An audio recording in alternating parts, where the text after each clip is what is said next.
My name is Lloyd Johnson, lead pastor of Gateway Church. Earlier today, November the 15th, me and my wife Pat and a small group of Gateway family, we left Gateway Church and went over to a nearby community where we had an opportunity to be missional.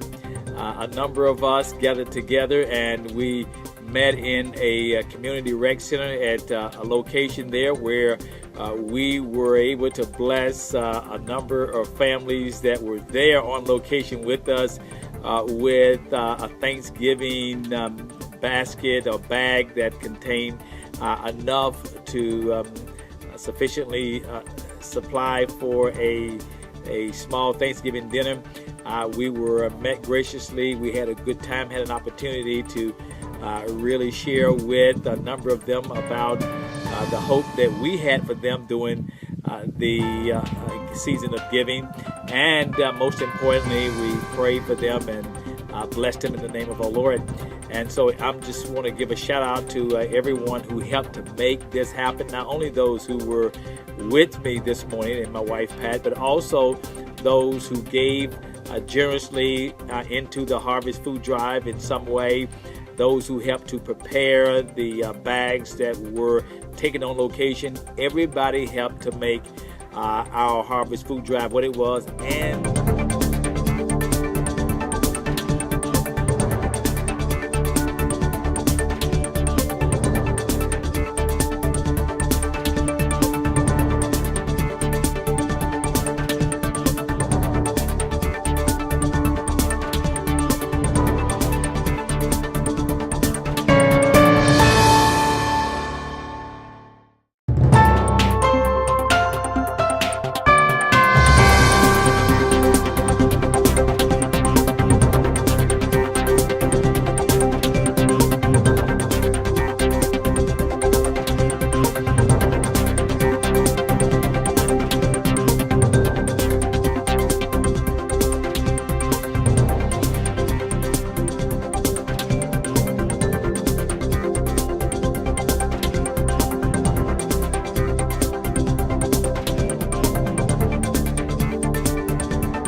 the outreach was successful because of what you did and what you have to have happen. And of course, our mission as a church is to reach our community with the message of Jesus Christ and really touch lives with the message of hope. And so we were successful on today in making that happen. And I just want to say, hey, to Gateway, thank you for all that you have done and will continue to do to be missional here in our community. God bless.